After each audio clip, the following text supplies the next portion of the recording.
Avant de démarrer cet épisode, je vous rappelle que pour montrer votre soutien au podcast, il vous suffit de vous y abonner via votre plateforme d'écoute préférée. N'hésitez pas également à nous laisser 5 étoiles et à rejoindre Slice sur ses pages LinkedIn, Facebook et Instagram. Merci beaucoup. Bonjour à tous et bienvenue sur Slice, le podcast qui vous parle de l'entrepreneuriat. J'ai la chance d'être entourée quotidiennement par des gens tout à fait fascinants. Des hommes et des femmes, des entrepreneurs, des chefs d'entreprise qui se sont lancés avec la conviction d'avoir la bonne idée, la motivation, l'envie d'innover qui mèneront leurs entreprises et leurs équipes sur le chemin du succès. L'important c'est le voyage, semble-t-il, alors ce chemin, il m'intéresse beaucoup. Le résultat de ma curiosité, le voici, c'est Slice, le podcast. On parlera ici de réussite et d'échecs, d'innovation, d'industrie, de création et de reprise d'entreprise, et au final, de la vie, tout simplement. Bonne écoute.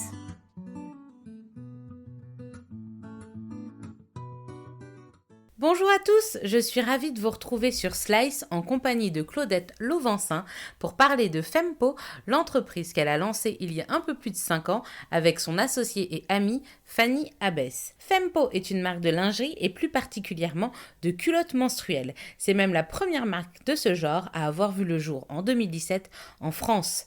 Claudette est canadienne et avait repéré les différences en matière de protection hygiénique entre la France et le Canada. Quand nous découvrions la cup ici, elle la voyait en vente là-bas depuis déjà plusieurs années, juste à côté des culottes menstruelles. Avec Fanny, 240 € en poche et une vieille machine à coudre, elle se lance dans le projet Fempo sans en attendre grand-chose, si ce n'est d'aider le plus de femmes possible, toutes globalement insatisfaites des produits d'hygiène féminine proposés à l'époque sur le marché. Entre la médiatisation de plus en plus importante du syndrome du choc toxique, l'utilisation du chlore pour blanchir les serviettes hygiéniques et le souci d'avoir un impact écologique moindre au fil des mois, Claudette et Fanny amènent en France cette alternative que tout le monde attendait avec la naissance de Fempo. Si l'on en croit la multiplication des marques aux offres plus ou moins similaires depuis ces dernières années, il semble qu'elle ne se soit pas trompée et nous verrons avec Claudette comment la marque a étoffé son offre et s'adapte à cette nouvelle concurrence. Je vous souhaite une très bonne écoute. Et puis, on va pouvoir commencer si tu es prête. Ouais. Tout va bien? Ok, bonjour Claudette. Bonjour Marjolaine. Merci beaucoup de m'avoir rejoint à Paris dans cette charmante petite salle du Café Zen pour me parler de ta vie et de ton aventure entrepreneuriale et donc de ton entreprise qui s'appelle Fempo. Avant toute chose, tu le sais, il y a une question traditionnelle pour commencer tous les épisodes de Slice. J'aurais aimé savoir ce que tu voulais faire comme métier quand tu étais petite fille. Déjà merci pour l'invitation, c'est vraiment plaisir. très cool d'être là. Donc qu'est-ce que je voulais faire quand j'étais petite fille? Donc il y a plein de choses, mais je pense que celle qui m'a marqué le plus longtemps, c'est que je voulais être architecte. J'avais toujours un amour pour les bâtiments, les belles choses, et je sais pas, il y avait cette combinaison de design et de mathématiques que je trouvais assez cool. Donc quand j'étais très jeune, je voulais être architecte, et en fait... Est-ce qu'il y a des bâtiments qui t'ont marqué dans ton enfance? T'as vu, je sais pas moi, un architecte, tu lisais des livres qui te montraient des...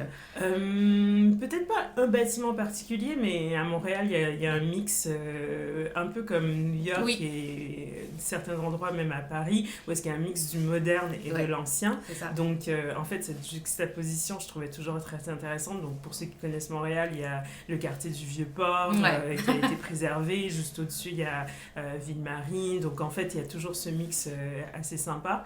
Et après, moi, j'ai grandi ce qu'on appelle les suburbs, donc les banlieues de Montréal. Donc, il y a des bâtiments un peu plus anciens, des constructions hollandaises. Donc, ce style, on va dire, de mid-century moderne que j'ai toujours apprécié, quoi. Donc, un peu tout ça. Ok, donc du coup, tu as fait l'école au Canada. Oui. Donc, tu es canadienne. Oui. Voilà, ok, très bien. Et donc, du coup, à l'école, est-ce que tu te diriges vers un cursus qui va t'amener au métier d'architecte ou non. Tu fais autre chose? Pas du tout. Finalement, non. Non. C'est, en fait, j'ai toujours eu, on va dire, une facilité dans les mathématiques et les sciences. Donc, naturellement, on m'a un peu mis sur cette voie-là. Donc, jusqu'à la fin de mes études secondaires, j'étais, dans un cursus sciences, mathématiques, chimie, physique, etc. Et en fait, ma dernière année, je me suis rendu compte que c'était pas du tout ce que je voulais faire. Ah mince. C'était...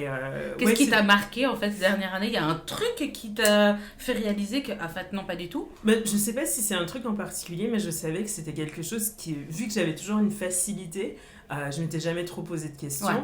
Et finalement, je voulais pas faire de la chose qui était simple une carrière. Ouais. C'est un peu contradictoire, en plus, prendre une décision pareille à 17 ans. Un petit peu de challenge, ouais. Ouais. Mais je me suis quand même dit, c'est un truc qui me vient facilement, mais je veux pas en faire mon travail. Ok. Moi, ce qui m'intéresse, c'est plus les arts, avec un grand A, pas nécessairement, tu vois... Oui, les arts comme au sens au Canada, quand on a un Bachelor of Art, c'est les sciences politiques, les sciences sociales, les sciences économiques. Là, pour nos auditeurs, voilà. Même aussi, on fait un peu, on va dire, de dessin ou même les langues. Ouais. En fait, moi, c'était ça qui m'intéressait et j'étais curieuse de la vie. Donc, j'avais l'impression que, à 17 ans, me mettre sur une voie précise et fermée, ça allait être trop compliqué pour moi et que je préférais ouvrir mes chakras et faire un peu de tout. Donc, à la grande déception de mes professeurs, j'ai décidé de faire le cégep. J'ai fait... Alors, le cégep, pour les auditeurs qui ne connaissent pas le système éducatif canadien, c'est ce qui correspond à notre... Est-ce que c'est première terminale ou terminale première année d'université? C'est première terminale, je crois. Ouais, c'est ça, plutôt. Donc, en fait, on fait le secondaire et après, pour la première et terminale, c'est un autre établissement qui s'appelle le cégep. Exactement. Et où on se spécialise un petit peu pour préparer l'entrée dans les universités. Exactement. Voilà. Donc, au cégep, qu'est-ce que tu... Au cégep, j'ai pris ce qui n'existe plus, en fait, mais un programme qui s'appelait Creative Arts, donc art créatif.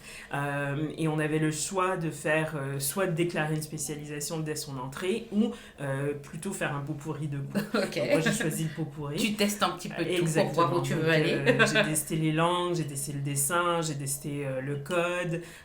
J'ai fait de l'allemand, de l'espagnol. J'ai fait, des cours de code informatique. J'ai tout fait, en fait. J'ai tout fait pendant 2 ans. Pour trouver ta voie. Exactement. Et en plus, on avait, dans cette école-là, il y avait même un programme spécialisé qui était, ils appelaient ça la nouvelle école. Et en fait, c'était un peu une école montée par des anciens hippies, avec des formules d'éducation un peu non traditionnelles, à savoir, on faisait des cours à l'extérieur, des cours dans le parc. Le Montessori des adultes, quoi, en fait. Exactement, mais franchement, j'étais tellement contente d'être dans cet espace-là, parce que finalement, ça m'a permis aussi de rencontrer des gens d'un peu partout, au Canada et à Montréal, des gens que j'avais pas nécessairement côtoyés durant mes années secondaires, donc avec des expériences différentes des miennes, avec des apprentissages, des références que je n'avais pas. Puis d'autres intérêts aussi qui peuvent t'ouvrir d'autres voies. Exactement. Voilà, en les côtoyant, juste en discutant avec eux. Et donc, après les 2 années passées chez les hippies. Ouais, chez les hippies. C'est quoi ce cégep à Montréal? C'est Dawson. Dawson? Dawson, dans le centre-ville, en plus.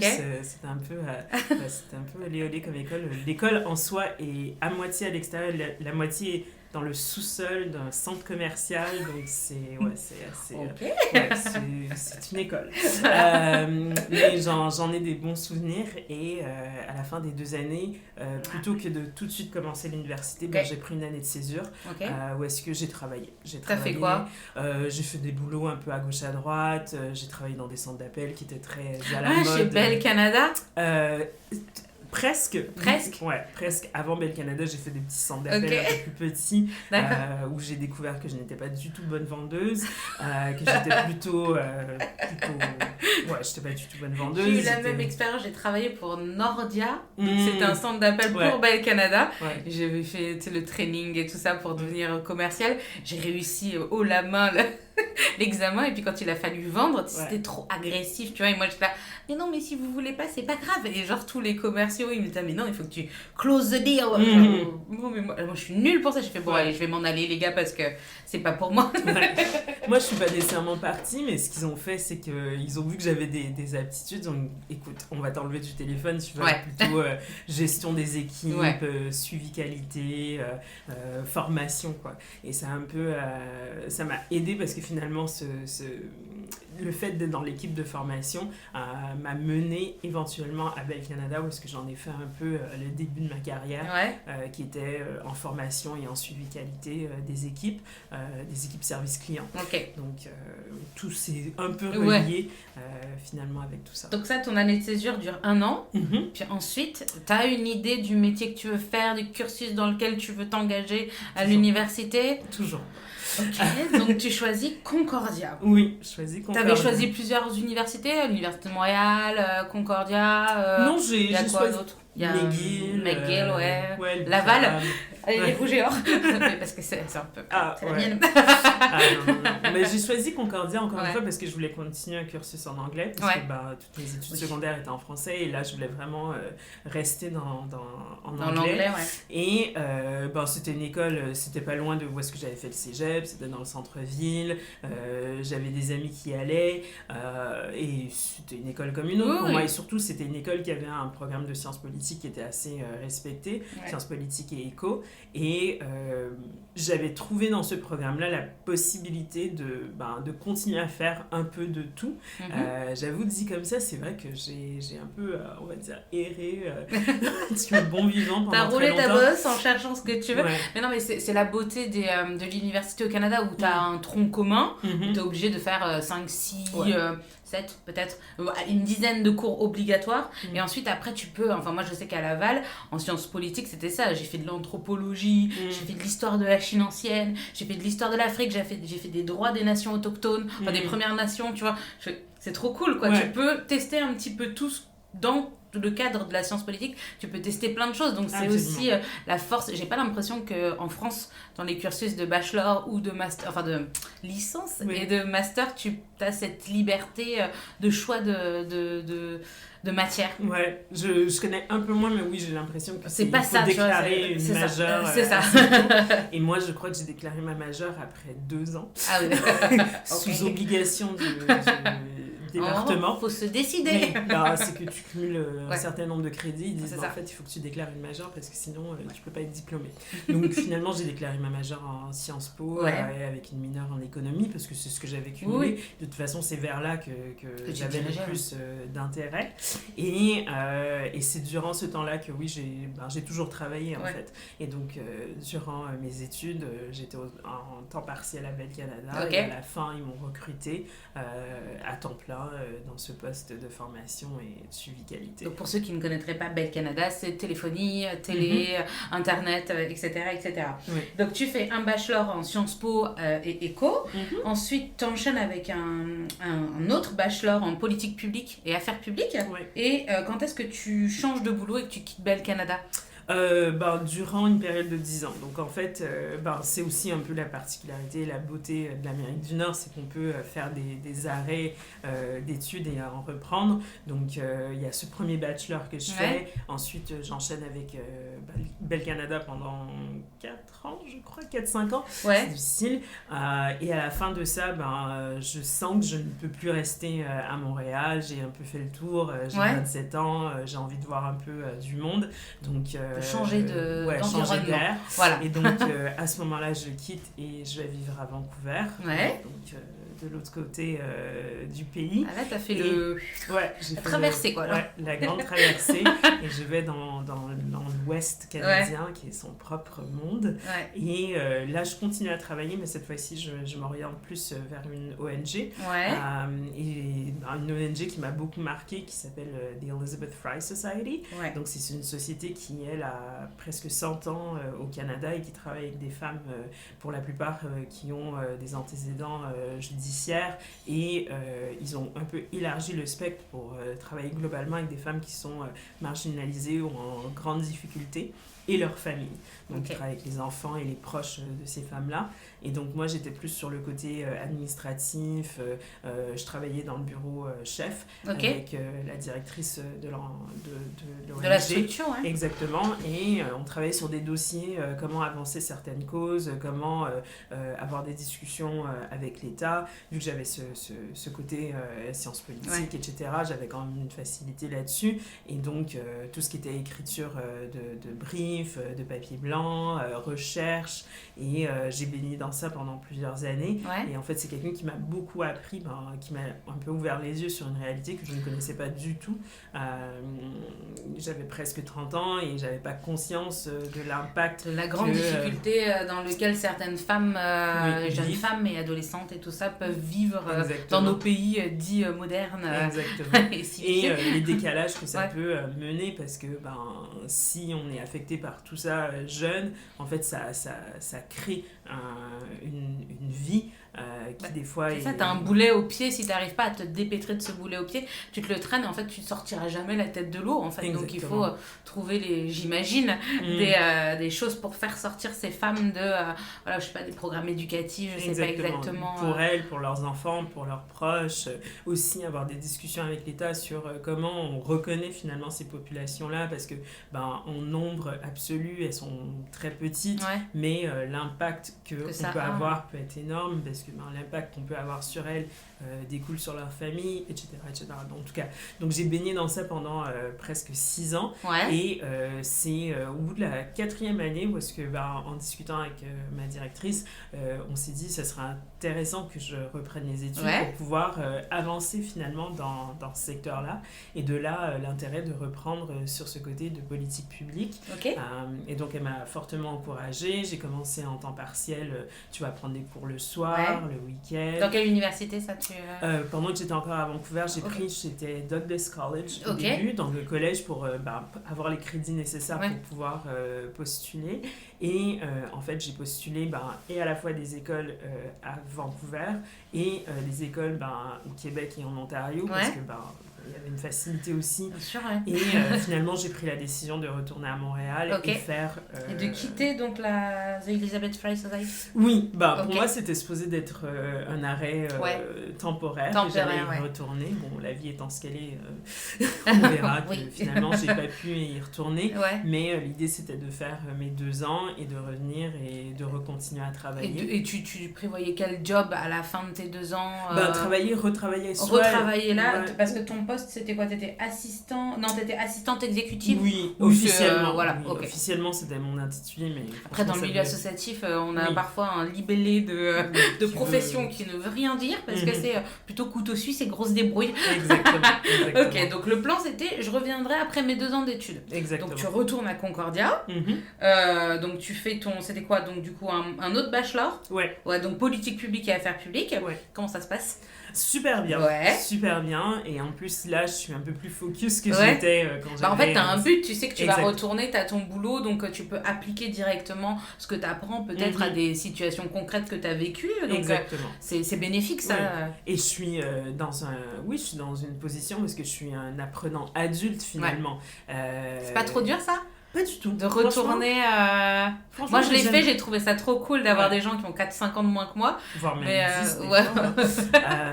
Non, franchement, c'était hyper enrichissant, et il y avait l'énergie aussi des personnes qui, elles, étaient beaucoup plus jeunes que moi. Donc, il y avait cette énergie-là. Il y avait l'énergie que moi, j'apportais parce que j'avais une expérience concrète sur des sujets qui, pour eux, étaient encore très théoriques. C'est ça, Donc, finalement, on apprenait les uns des autres.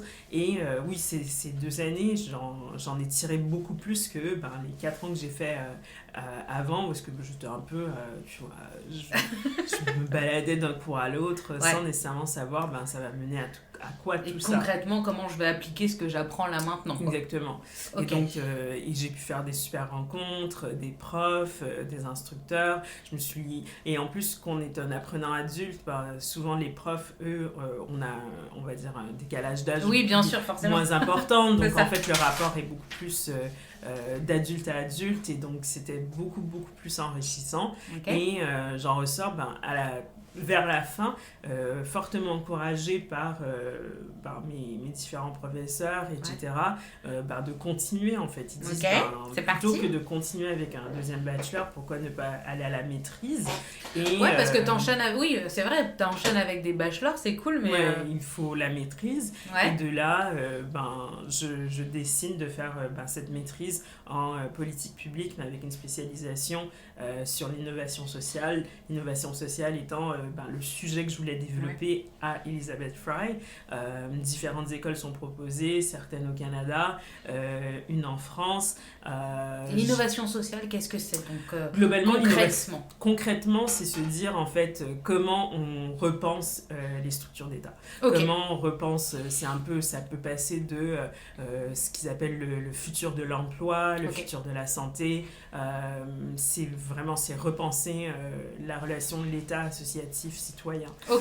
Donc moi, c'était dans ce contexte de marginalisation, en fait, il y a des sous qui sont alloués depuis très longtemps dans des structures existantes, mais qui peuvent être repensées. Il y a également des structures où est-ce qu'on peut créer un incitatif à la performance de l'association. Bon, c'est très controversé, certains n'apprécient pas, mais n'empêche que c'est des mécanismes que de plus en plus l'État souhaite utiliser, parce qu'en fait, cette notion de performance n'existe pas ou existe très peu, mais il faut quand même qu'il y ait un baromètre, parce que sinon les gens ont l'impression que l'associatif, on fait juste donner des sous, on verse de l'argent, mais il n'y a pas vraiment de résultats concrets. Or, les résultats, ils sont là, il faut juste bien apprendre à comment les mettre en avant, comment les c'est ça la difficulté, l'échelle. Parce qu'un challenge, par exemple, c'est comment tu quantifies le changement que tu as sur une vie d'une personne sur 40 ans, en fait. C'est quoi la valeur monétaire de éviter une incarcération, en fait. Comment on calcule ce montant-là? Il y a des calculs très... comment tu quantifies tout ça? En économie, je suis sûre qu'ils ont des petites formules, voilà. Mais après, il faut trouver une autre façon aussi de vraiment démontrer... c'est ça, de la mettre en exergue pour la meilleure compréhension, en fait, même des politiciens, du public, etc. Donc, c'est tout ce que j'étudie. Ça te plaît?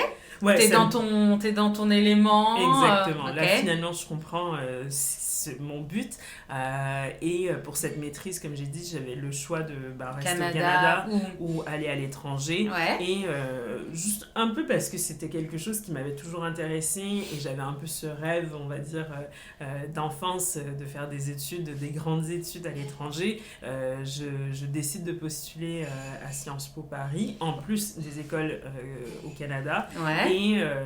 Mais vraiment, à la dernière minute, j'apprends que je suis admise. J'avais déjà fait des plans parce que j'avais été également admise à Montréal et en Ontario. Et en fait, en recevant cette lettre... Là, Paris, quoi. Je me dis, c'est une opportunité. Je me dis, ça nous arrive pas tout le temps. Je vais la prendre et allez, on va voir ce que ça donne. Et comment se passe le départ? Quitter là où on a toujours vécu. Encore une fois, pour moi, expatrié, immigré. Immigré. Est-ce que tu es un expat ou team expat? Moi, je préfère dire immigré, disons les choses comme elles le sont. En fait, encore une fois, pour moi, c'était un départ, c'était une césure. Oui, c'est ça, tu allais revenir. Oui, j'allais revenir. J'avais aucunement l'intention de rester en France, même si je trouvais que c'était chouette comme pays. Je connaissais déjà. J'avais des amis. Ah oui, t'étais déjà venue. J'étais déjà venue. Mais c'était une césure, quoi. Et donc, je viens ici, je commence à Sciences Po, rentre dans les halls. Franchement, c'est un peu tout ce que je m'étais imaginé. Et Sciences Po Paris, parce qu'on en a une image, tu sais, on en fait des caisses en France sur Sciences Po Paris. Et même à l'étranger. À l'étranger, oui, je sais. Et après, souvent, les gens qui rentrent à Sciences Po Paris, quand ils reviennent, c'est pas si... Voilà, donc, et toi, t'arrives à Sciences Po Paris, comment... Franchement, j'ai vraiment bien aimé. Encore une fois, parce que je crois que j'avais un objectif, j'avais un but, j'avais... un plan de match. Exactement, et j'avais un temps donné. Et donc, j'en ai profité. Et tout prendre ce que tu pouvais prendre. Quoi. Exactement. En fait, j'ai fait des super belles rencontres. Et en plus, c'est une école qui a des accès à des chercheurs, à des gens de l'académie. Donc, là-dessus, je suis allée à toutes les conférences que je pouvais. Parce qu'elles sont gratuites en fait pour les étudiants, donc c'est gorgé de culture. Exactement. Au-delà juste de ce qu'on étudie. Exactement. Qui est peut-être pas nécessairement évident lorsqu'on est plus jeune et on prend un peu pour acquis, ou si on est déjà de la ville ou du pays, quoi. Donc je fais ça pendant la première année, et en parallèle avec cette rencontre que j'avais déjà fait plusieurs années avant avec Fanny, Fanny Abbès, c'est ça? Fanny Abbès, qui devient, qui est une amie, Ouais. mais qui devient aussi mon associée. Tu l'as rencontrée où? Tu l'as rencontrée à Vancouver. Exactement. Tu te rappelles la première fois que tu l'as vue? Franchement, non. J'ai une très mauvaise mémoire, mais je sais le contexte dans lequel on s'est rencontrés. C'est une amie qu'on avait en commun. D'accord. Et en fait, on était un petit groupe de francophones qui vivaient à Vancouver, eux parisiens, moi de Montréal. Et donc, on s'est liés d'amitié un peu. C'était un peu la bande de Français qui se connaissaient. Et elle était aussi, à un moment donné, on était coloc également parce que j'avais une maison que je louais et elle louait une chambre dans la maison. Donc, on était coloc pendant presque un an. Ah oui, d'accord. Presque un an. Et donc, de là, à Paris, on... T'arrives à Paris, donc forcément, vous vous retrouvez. Exactement. Elle était à Sciences Po, elle aussi ou Avant moi, oui. Avant, elle était passée par Sciences Po, déjà. Elle était passée par Sciences Po, mais on n'a jamais fait les cours ensemble. Ouais. Et donc, en discutant, elle et moi, on savait que on avait aussi une envie de créer quelque chose, soit dans un contexte entrepreneurial ou même associatif, parce que moi, ayant ce background en association, elle aussi, elle avait fait du bénévolat, etc. On s'est dit, pourquoi pas imaginer quelque chose ensemble et tu vois, comme un peu des copines qui imaginent, quoi. C'est ça, c'est ce que j'allais dire, mais à ce moment-là, quand tu dis, si on crée un truc, est-ce que c'est une conversation genre, on est en train de boire un verre, ça serait cool de créer un truc, mais on sait pas trop, attends, on va réfléchir, et puis tu le fais ou tu le fais pas, quoi. Ou c'est vraiment, est-ce qu'il y a une idée, genre on va devenir chef d'entreprise? Absolument pas, c'est plus une discussion, on refait le monde autour d'un café. Ça serait bien de faire ça. Exactement. Et même, vu nos expériences respectives, quels étaient les points de convergence, quels étaient les sujets qui nous intéressaient toutes les deux. Moi, j'avais ce côté santé, femme, etc. Elle avait un côté d'empowerment, elle avait beaucoup travaillé avec des jeunes filles sur la confiance en soi. Donc, on essayait de trouver, en fait, c'est quoi le... Qui vous rapprochait, quoi, en fait, un sujet qui pourrait vous lier, voilà. Et donc, moi, vu que j'avais des projets d'école, j'avais aussi ce sujet de santé que j'avais avancé. J'avais quand même aussi remarqué également des différences, on va dire, d'habitude de consommation entre la France et ce que j'avais vécu au Canada. Comme quoi, par exemple? Autour de l'hygiène féminine.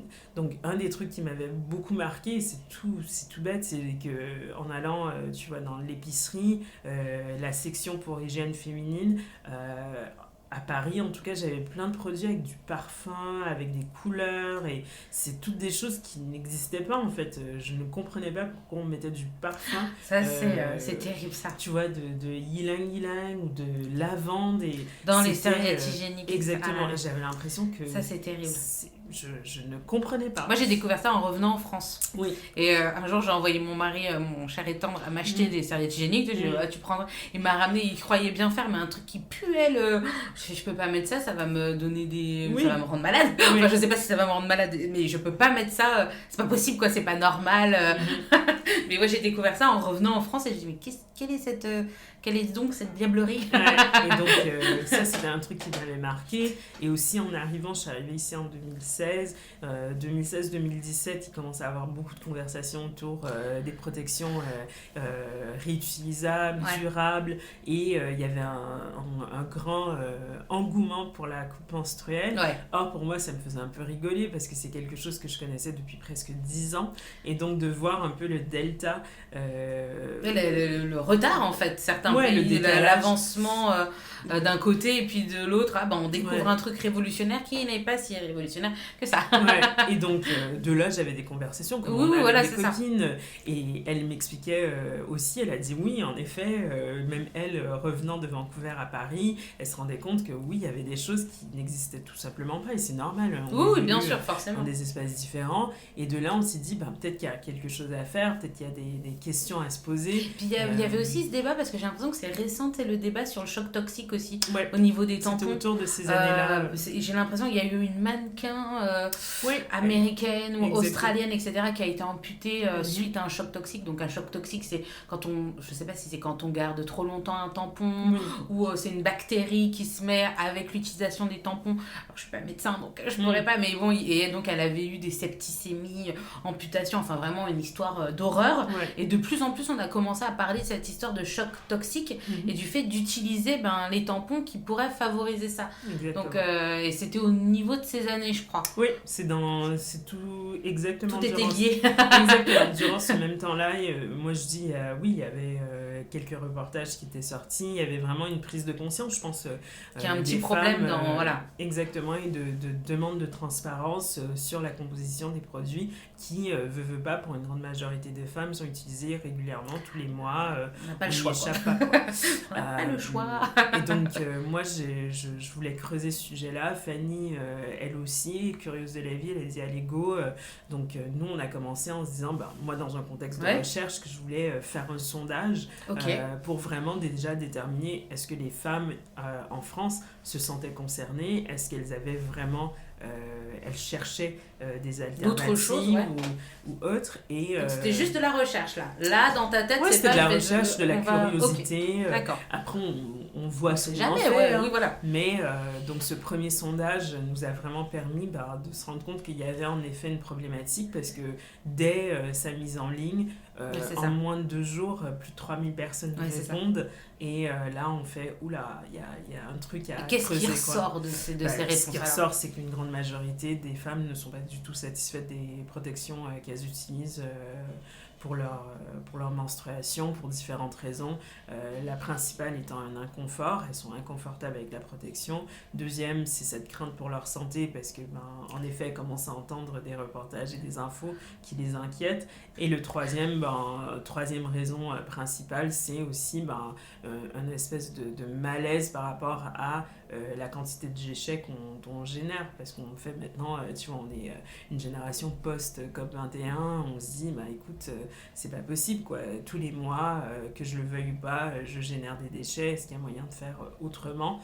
Est-ce qu'il y a moyen de trouver quelque chose de plus durable, d'alternative, etc. Tout ce plastique, ce carton, voilà, ces déchets, ok. Bon. Et donc, ça, mis ensemble, nous mène à la création de Fempo, ce projet qu'on a lancé en 2017 autour de la culotte menstruelle. Ok, donc 48 heures après le lancement du sondage, tu as 3000 réponses. Tu fais l'agrégation des données, des résultats, etc. Et à partir de là, qu'est-ce qui se passe dans votre tête? Comment on se dit, on va créer quelque chose? Comment tu te dis, tiens, une culotte menstruelle, d'où ça vient cette idée? Comment tout se met en place à la suite de la fin de ce sondage, on va dire? Durant le sondage, j'avoue, moi, en tout cas, j'avais déjà regardé quelles étaient les alternatives, quels étaient les produits, qu'est-ce qui existait sur le marché, pourquoi la cup était aussi plébiscitée, quand pour moi, c'était vraiment c'était une ancienne nouvelle, quoi. Et donc, de là, je vois que, déjà... venant du Canada, venant de l'Amérique du Nord, je connaissais d'autres options qui n'étaient pas encore présentes en France. Certaines qui l'étaient, par exemple la serviette lavable, c'était une option qui existait déjà. Je connaissais la culotte menstruelle, mais la culotte menstruelle comme complément. C'était quelque chose qui était plutôt vendu pour éviter les fuites, ou la culotte faite pour quand tu portes un tampon ou une cup. Ok, d'accord. C'est en plus d'une protection déjà, d'accord. C'est pas en elle-même qui se suffit à elle-même. D'accord. Exactement, c'était pas pensé comme ça, sauf si on a un flux très léger, bien sûr. On est à la fin de ses règles, quoi. Donc, et moi, c'est celle que je trouvais la plus intéressante parce que elle venait répondre finalement aux 3 problématiques, à savoir confort, santé et durabilité. Mais par contre, il fallait travailler cet aspect de elle est que en complément, parce que pour plusieurs femmes, et ce qui en était ressorti, c'est que moi j'appelle cette majorité silencieuse de femmes qui utilisent des protections externes, en fait. Elles n'utilisent pas des tampons, des cups, etc. pour X raisons, mais tout simplement. Et donc pour toutes ces femmes qui finalement ne veulent pas mettre un produit dans leur vagin, à part la serviette lavable, il n'y a pas vraiment de vraies alternatives. Et donc c'est à elles qu'on pensait, qu'on s'est dit, faisons quelque chose qu'elles peuvent porter durant leur journée de règles, sans problème, sans prise de tête. Puis adapté à chacun des flux, parce que toutes les femmes ne sont pas égales face aux règles. T'en as qui ont un flux très très léger et d'autres qui ont des règles hémorragiques. Enfin, on verra, Fempo propose des produits qui sont utilisables en postpartum. Et là, on sait que c'est en mode vénère. Voilà, d'accord. Donc, tu penses à la culotte menstruelle. Oui. Après, il y a entre y penser et la réaliser, la faire. Comment ça se passe? Donc, j'ai lu quelque part que pour démarrer Fempo, vous aviez 240 € et la machine à coudre de la mère de Fanny. Exactement. Donc de là, qu'est-ce qu'on fait? Comment ça se passe? De là, ce qu'on fait, c'est que on va dans les différents marchés à Paris, on achète des petits coupons de tissu, on se renseigne déjà sur qu'est-ce qui est potentiellement, qu'est-ce qu'on peut utiliser comme tissu. T'achètes une culotte mensuelle qui vient des États-Unis pour j'en avais déjà une, moi, personnellement. Pour voir comment c'est fait. Oui, mais c'était assez simple, il n'y avait rien de très compliqué. On avait vite compris. La technologie existe, ok? Non, mais c'était plus trouver les bons tissus. Parce que comme j'ai dit, pour nous, c'était ça l'enjeu principal. Donc, on s'est renseigné en regardant sur Google, en regardant, il y avait beaucoup de forums de mamans qui, elles, faisaient soit leurs propres serviettes hygiéniques ou sinon qui faisaient des couches lavables pour leurs enfants. Donc, tout ça, ça travaille les mêmes matières. Et donc, elles avaient un peu référencé quelle matière utiliser. Absorbant, imperméable, tout ça. Enfin, voilà, il y a plusieurs choses. Et donc, nous, avec cette information-là, on va sur Internet, on essaie de trouver qui sont les fournisseurs de petites quantités. Ouais. De quantité artisanale. Parce qu'il faut faire un prototype. Exactement, on va dans les marchés de tissus à Paris, on essaie de s'approvisionner comme ça. Et en fait, on fait nos premiers démos que nous-mêmes on teste pour voir au porté, est-ce que ça fonctionne, à l'absorption, est-ce que ça fonctionne.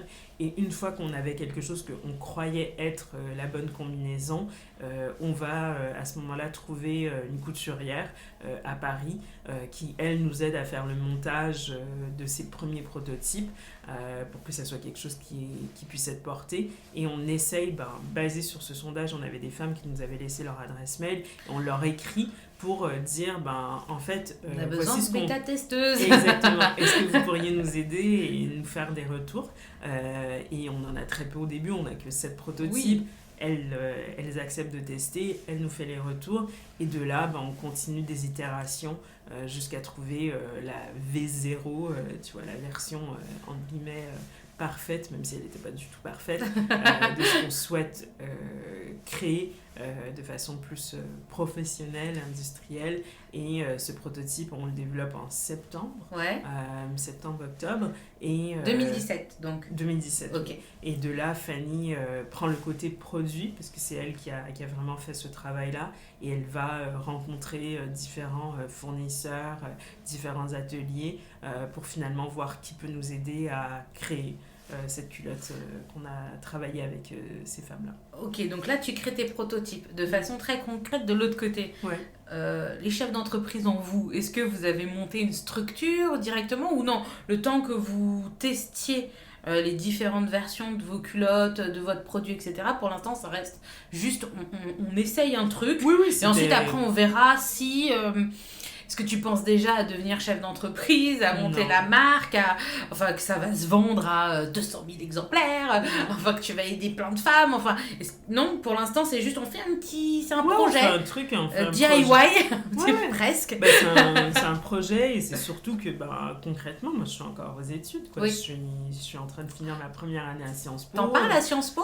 Parce qu'ils ont des accélérateurs, d'entrepreneurs. Ouais. Je te pose la question, mais je sais un peu parce que j'ai lu un article de toi sur Sciences Po Entrepreneurs. Mais t'en parles un peu à tes professeurs pour voir comment on a une idée, comment on pourrait faire. Pas la première année, mais la deuxième, je me rends compte qu'il faut que j'en parle parce qu'en fait il faut que je déclare un stage. Et si je dois coupler stage et plus développement, ça ne sera pas tout à fait possible. Et donc, en fait, je vois c'est quoi l'appétit. Et en plus, j'étais chanceuse parce que l'année qu'on a commencé, il y avait également un cours qui était donné par Jacques-Henri Hérault. C'était un cours d'entrepreneuriat à Sciences Po. C'était un cours facultatif. Et donc, je l'ai pris. Et dans le contexte de ces cours-là, j'utilisais Fempo comme mon use case, mon cas pratique. D'accord. Et donc, j'ai quand même, tu vois, par le biais de ce cours-là, pu commencer à mettre quelques petites pièces en place, etc. et voir comment tu pouvais te diriger vers quelque chose de professionnel, on va dire. Exactement. Tu parlais de Fanny qui allait voir les fournisseurs. Comment vous les trouvez? Comment vous les Incroyable. recherche Google, toute Ouais. bête, on cherche du tissu, du coton. Vous aviez déterminé la bonne composition parce que là, Fempo, c'est super bien expliqué sur votre site. Donc, c'est du coton, c'est du bambou. Après, c'est une matière lurex, je crois. Et puis, enfin, un tissu imperméable. Et ensuite, un tissu tout doux. Je Ouais. sais pas. Voilà, mais est-ce que vous aviez déjà déterminé ces 4 couches, enfin, comment ça allait se mettre, etc. Ouais. Donc, à qui à qui solliciter pardon Mhm. pour vous fournir en tissu ou Ouais, absolument. ouais, ok. Bah, ça, c'est des recherches, oui, qu'on doit faire en ligne.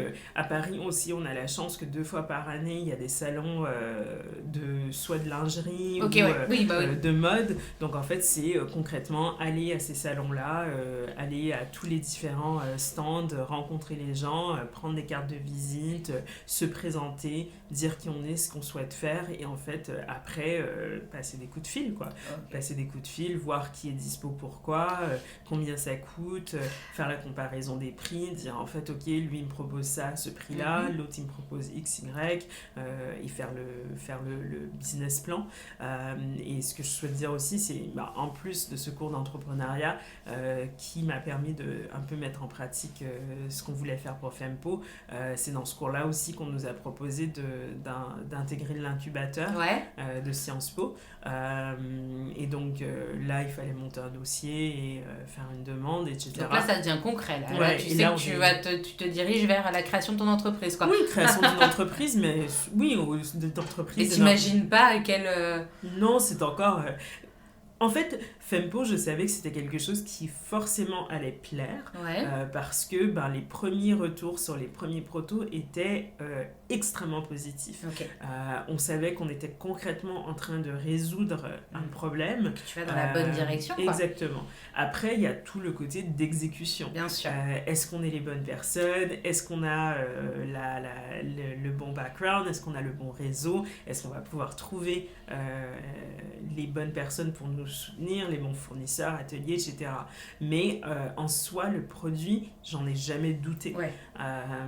C'est plus, et c'est comme tout dans la vie, tout est dans l'exécution en fait. Bien sûr. L'idée, on a beau l'avoir, derrière, il faut exécuter, C'est il ça. faut faire le travail. Donc ce travail-là, vu qu'on... en entrant dans l'incubateur, ça l'a rendu beaucoup plus... concret et simple parce que là on avait un bureau, oui. On avait un espace où aller, on avait des ressources à disposition, on avait l'aide de mentors, on avait l'aide d'autres entrepreneurs, d'autres étudiants qui sont passés par là qui passaient par là et qui passaient par là ouais. en même temps que nous, donc notre capacité d'échanger se serre les coudes. exactement, elle était beaucoup plus présente et le temps passé à l'incubateur, on a 1 an maximum. Donc en fait, encore une fois, on a la pression du temps et se dire en fait, là, il faut qu'en 1 an, on fasse quelque chose, quoi. Ok. Et donc, oui, tout ça. Donc tu as ton produit, tu sais que c'est un bon produit, mais alors d'avoir ton produit qui est fait, que tu as créé, comment on passe du j'ai un produit à je le commercialise? Et où est-ce que tu trouves l'argent pour justement, parce que j'imagine que quand tu as tes ateliers de couture, donc je sais que vous c'est au Portugal, en Tunisie et au Maroc. Exactement. Mais au départ, dès le début c'est au Portugal. Non. Au début on était quand ça se passe Tunisie. Au tout début que en Tunisie, d'accord. Oui. D'accord. C'est l'atelier avec qui on travaille encore aujourd'hui qui a pris un risque finalement et qui trouvait intéressant le concept et l'idée et qui nous, je crois, nous trouvait charmante. Et on décidé de prendre ce risque qui pour eux concrètement n'était pas un énorme risque, c'était des très petites quantités. Ils nous ont mis entre 2 productions sur une chaîne, donc c'était très cool. Et comment tu détermines combien? Parce que alors, sur le site internet, on explique que Fempo est une DNVB, une Digital Native Vertical Brand. Donc c'est une entreprise sur internet, voilà, qui est totalement digitale. Comment en fait on détermine au lancement de la société combien on va produire de culottes pour commencer? Enfin, tu sais comment ça se passe? C'est-à-dire, on va faire notre site internet, on va lancer le produit, mais combien je produis, combien j'en mets sur le site internet?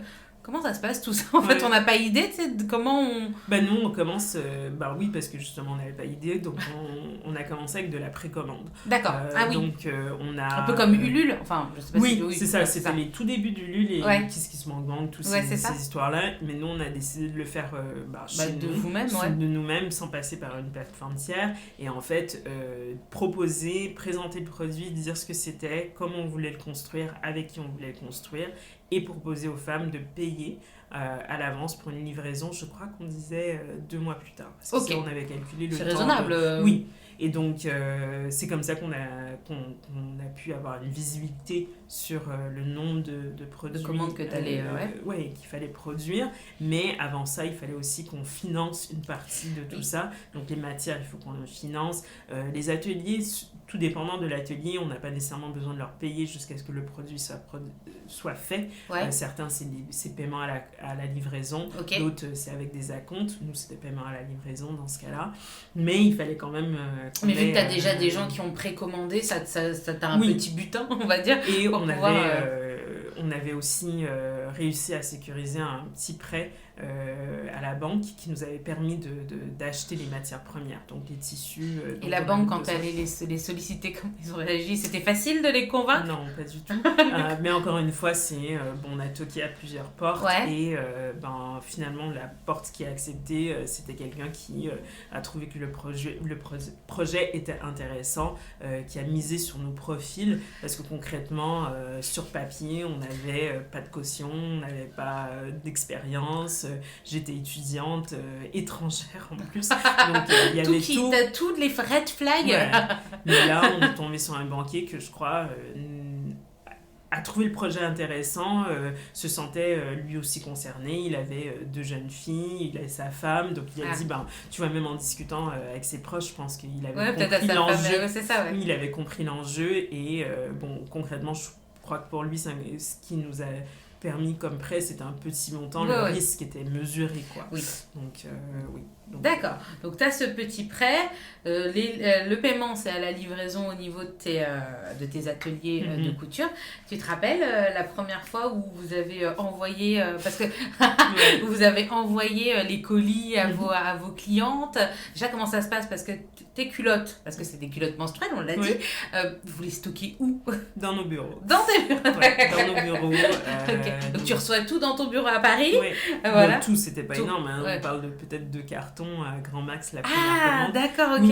Oui, c'était combien, genre, en fait notre première livraison, si je dis pas de bêtises, c'était 350 unités, 350. C'est bien quand même pour commencer. C'est... Ah oui, non, mais pour moi, c'était beaucoup. C'était 350 femmes, on dit oui. On fait confiance et se dit, allez, go. Exactement. Donc, on les reçoit en vrac, en carton. Avec Fanny, on passe le soir, on les plie, on les met dans les enveloppes. Oui, parce que vous avez fait un packaging ou non, c'était des enveloppes flaguées. On faisait tout à la main. Tout à la main, donc on avait acheté des enveloppes chez Raja. Merci Raja, vous nous avez beaucoup aidé pendant très longtemps. Et en fait, on fait tout l'emballage à la série. Donc concrètement, ce que c'est que la semaine, on travaillait sur les aspects, on va dire, marketing, communauté, etc. Fanny, ses coups de fil avec les fournisseurs. Et en fait, le week-end, on faisait toutes nos préparations pour les aller à la poste. Les machins, Exactement. Et puis t'arrives avec tes gros sacs à la poste. Bonjour, le lundi matin. Donc concrètement, notre petit caddie plein d'enveloppes qui s'en allaient un peu partout. C'est génial, mais tu le vois en fait, c'est cool. Quand t'es un logisticien, je pense que t'es plus... tu sais que tu vends plein de choses parce que tu le vois peut-être sur son système informatique. Mais là, quand tu le fais toi-même, je pense que... Et on a touché, on l'a fait nous-mêmes pendant assez longtemps. Toute la première année qu'on était dans les locaux à Sciences Po, on l'a fait nous-mêmes le soir, le week-end, pour des expéditions 1, 2, 3 fois par semaine. Et il est venu un temps où est-ce qu'on a commencé à travailler avec soit des étudiants ou des gens en intérim qui venaient nous aider à hauteur de 2-3 heures par jour et qui faisaient que ça pour finalement avoir une toute petite équipe, un duo finalement de préparateurs de commandes qui travaillaient avec nous durant la semaine pendant que nous on était sur d'autres sujets. Ok, donc première livraison, 350 unités, donc c'était à la base c'était c'était monoproduit que les culottes. Oui, c'est ça. Ensuite, ça s'est enchaîné. On le sait parce que maintenant on connaît Fempo, on sait qu'il y a plein d'autres produits qui sont disponibles, des boxers, des shorts, des maillots de bain, des shorts. Ouais. Voilà, tout ça pour quand on a nos règles pour être à l'aise. Voilà. Quand est-ce que ça a pris après cette première livraison de 350 unités? La seconde, ça a été combien? Enfin, c'est allé toujours exponentiellement, etc. Ouais, la première année était assez olé olé. Je crois que, je veux pas dire de bêtises, mais au bout de la première année, je crois qu'on avait plus de 20 000 personnes. Et Ah oui. ouais, 20 000. Oui. c'était, oui, ça grandit assez rapidement. Ça grandit assez rapidement. Tu l'expliques comment ça? L'effet bouche à oreille. Je Ouais. crois que, comme je disais depuis le début, le produit, j'ai jamais douté. Et en fait, les femmes, quand elles nous écrivaient, quand elles nous disaient à quel point elles avaient apprécié, c'était vraiment des termes du style « vous avez changé ma vie, vous avez changé mon rapport à mes règles, j'ai oublié que j'avais mes règles aujourd'hui ». Quant à ce type de retour, c'est quelque chose de très très fort. Et on sait que dès qu'on a une bonne expérience avec un produit, on en parle, en fait, surtout entre femmes, surtout sur quelque chose qui nous touche quasiment toutes. Et donc, nous, ce qui a beaucoup, beaucoup, beaucoup aidé, et qui continue à être un facteur important pour nous, c'est le bouche à oreille, c'est ce qui s'appelle le referral en anglais, mais c'est cet effet de communauté. Et oui, Fempo, je peux dire que c'est un super produit que j'adore. Tu vois, c'est ma boîte, c'est mon projet. Oui. Mais lorsque quelqu'un d'autre en parle et parle surtout de son expérience, l'effet est beaucoup plus fort. Et l'adhérence, elle est là. Est-ce que tu penses aussi que c'est dû au fait que vous avez aussi des ambassadrices, dans le sens, je ne sais pas si vous les appelez comme ça, mais je sais que vous avez travaillé sur les réseaux sociaux avec Marion Séclin ou Pomme, la chanteuse. Est-ce que tu penses aussi que ça joue? Et comment vous avez choisi ces femmes-là pour, je sais pas si c'est en partenariat ou des choses comme ça. Oui, ça dépend. Ou ça dépend de la communication, voilà. Mais comment vous avez choisi ces ambassadrices, je dirais? Pour certaines, c'est nous qui les avons sollicitées, mais au tout début, je t'avoue, on connaissait pas du tout le monde du partenariat, de l'influence. Et en fait, c'était des femmes comme n'importe qui d'autre qui on entendait parler, soit nous écrivaient, soit nous on leur écrivait, mais qui étaient intéressées, se sentaient concernés. Et donc, je sais que la première année, on ne savait pas du tout c'était quoi l'influence, et des gens, de façon spontanée, encore une fois, à cause de cet effet bouche à oreille, nous écrivaient et disaient, par exemple, je suis influenceuse X, j'ai une communauté, j'ai des gens dans ma communauté qui m'en parlent régulièrement. Okay, souvent, c'était des influenceuses qui avaient cet angle de zéro déchet, de durabilité, de sensibilité finalement aux problèmes de santé, d'hygiène, qui te sollicitaient qui nous sollicitaient. Et de là, on a aussi pu identifier des profils qui résonnaient avec notre profil de cliente, quoi. Donc on a créé on va dire un petit annuaire de femmes, et pour la plupart c'était vraiment des cas où est-ce qu'elles voulaient tout simplement tester pour pouvoir donner un avis honnête et légitime à leur communauté. Donc on a fait ça pendant très longtemps, et je pense que tu vois, si on tape Fempo ou culotte menstruelle sur YouTube, la dizaine et dizaines de vidéos, c'est un peu témoignage de tout ça, parce que pendant une bonne année, 2 ans, toute influenceuse qui se respectait sur le secteur avait testé, en parlait, voulait partager cette innovation avec les femmes. Donc que ça soit une influenceuse dite beauté ou bien-être ou zéro déchet, en fait, peu importe l'angle, on était toutes concernées par ce fait qu'il y avait cette mini-révolution qui se faisait dans les protections hygiéniques. À partir de quand vous avez pu élargir votre gamme de produits ? Ça nous a pris presque 2 ans. D'accord. Pendant la première année, on a commencé par, comme tu disais, un monoproduit, donc une culotte noire. Ensuite, on a voulu développer le flux abondant. Okay. Parce que le premier produit, c'était flux quoi? Moyen, d'accord. Mais on a vite on précise peut-être pour les auditrices, je ne sais, pour les auditeurs, parce que si vous avez des femmes et des filles, ça peut vous intéresser.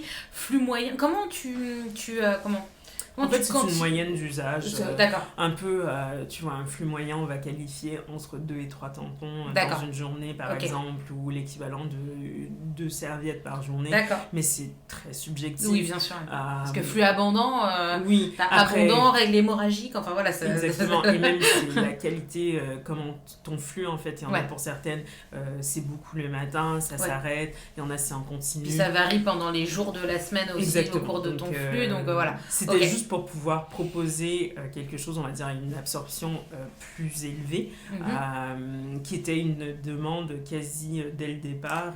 J'adore Fempo, mais par contre, je voudrais pouvoir l'utiliser, je sais pas moi, à J2 ou J3, tout dépendant du cycle. Donc, on a vite développé ce deuxième modèle dit flux abondant, donc on l'a appelé la Power.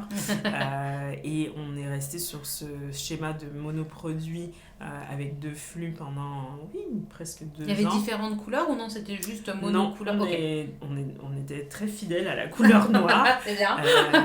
C'était rassurant, c'est ce que tout le monde aimait. Ensuite, on est passé aux couleurs chères parce qu'on a toujours une forte présence, une communauté, on appelle un peu blouse blanche, donc des femmes qui travaillent soit dans des instituts, des infirmières, des sages-femmes, etc. Pour des raisons X, qui ont besoin des sous-vêtements qui sont un peu plus discrets sous leurs vêtements professionnels. Donc on a développé des couleurs chères, mais on est resté assez focus, on va dire, sur la culotte noire. Et c'est que là les années s'entremêlent parce qu'avec le Covid, j'avoue, je me perds. Mais oui, c'est vers 2019, donc 2 ans plus tard, on a développé un peu plus la gamme coloris. On est allé chercher un peu de fantaisie avec de la paillette. Oui, j'ai vu. Modèle Lurex. Et en 2020, on a sorti notre premier maillot de bain. Maillot de bain menstruel. Challenge le maillot de bain ou c'est... Parce que, quelles sont les difficultés du maillot de bain par rapport juste à la culotte il faut trouver une matière qui ne va pas gonfler. C'est pas parce que que c'est un sous-vêtement, donc on ne veut pas que ça gonfle et que ça fasse une poche. Il faut que ça reste discret. Donc il fallait qu'on repense les matières pour le maillot de bain. Trouver quelque chose aussi une coupe qui soit flatteuse, flatteuse pour le plus grand nombre de personnes. Mais challenge relevé c'est ça, en 2020. On a sorti ce modèle-là et depuis, on a réussi aussi à agrandir le côté d'équipe de développement produit.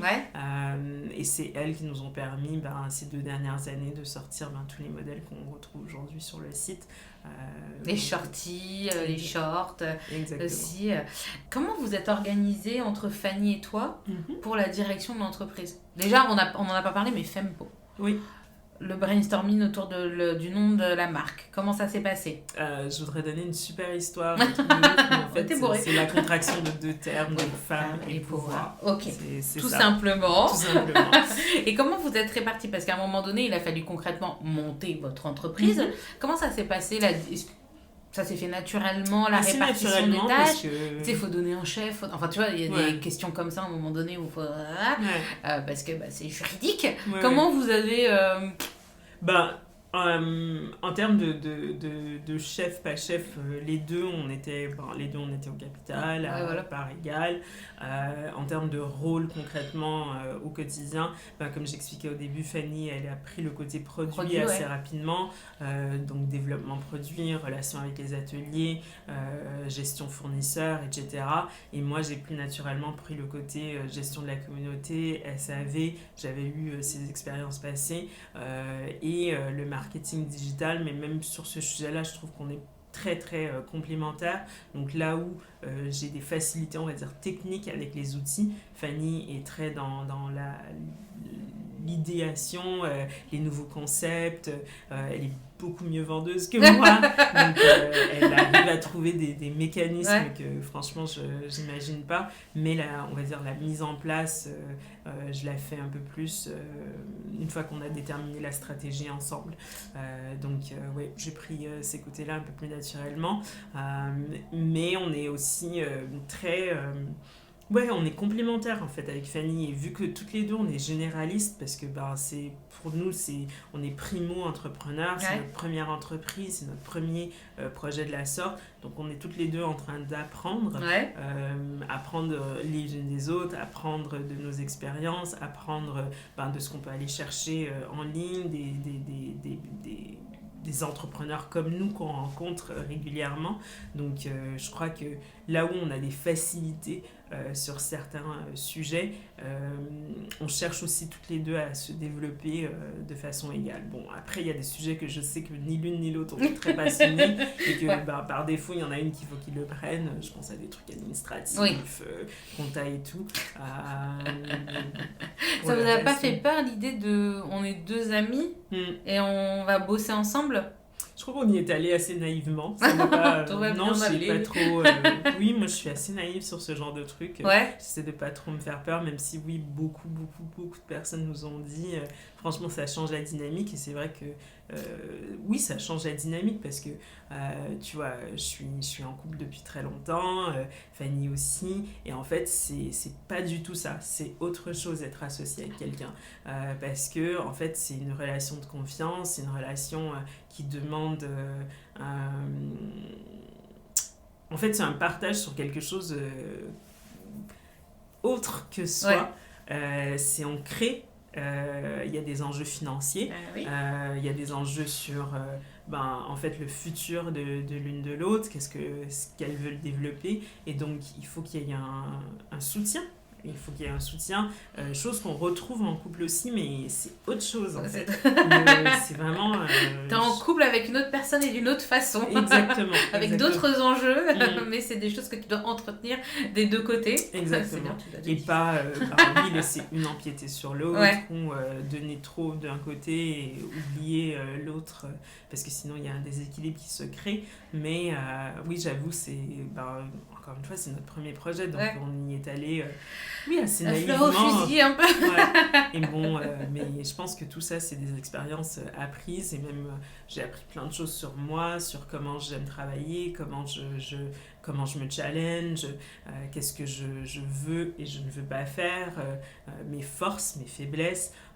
Et oui, si demain, je reprends un autre projet, je pense que franchement, les 5 années de Fempo m'ont beaucoup appris sur... oui, comment faire les choses une prochaine fois, quoi. Ouais. Tu te sens chef d'entreprise? La question. La question. Je le suis.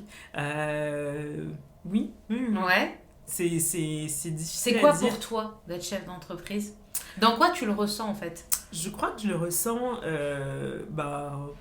en fait, c'est les moments où est-ce que tu te concernes pour la boîte, pour comment elle va évoluer, pour les équipes, pour ce que tu vas mener dans le monde, en fait, quel changement tu concrètement es en train de faire.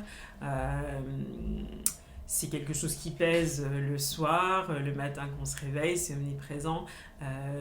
C'est vrai que c'est intéressant, il faudrait que je parle à plus de personnes pour comprendre finalement. Et moi, c'est qu'il y a aussi cette part de mission que je sens. Donc, je ne sais pas si c'est ça qu'on appelle un chef d'entreprise, mais pour moi, j'ai un sentiment que j'ai une mission que je suis en train de mener, que j'ai vraiment je vais faire un gros anglicisme, un purpose. Un but. Oui. Et ce projet fait partie de ce but-là. Comme une entreprise à mission. Mais en même temps, tu es chef d'entreprise, donc tu dois faire en sorte que j'essaye d'expliciter, tu dois faire en sorte que ça aille pour ton équipe et pour ce que tu as bâti, mais en même temps, le sujet sur lequel tu travailles, c'est pour le mieux-être des femmes au niveau de leur santé, de leur hygiène, de l'hygiène féminine, etc. Donc en fait, c'est peut-être double...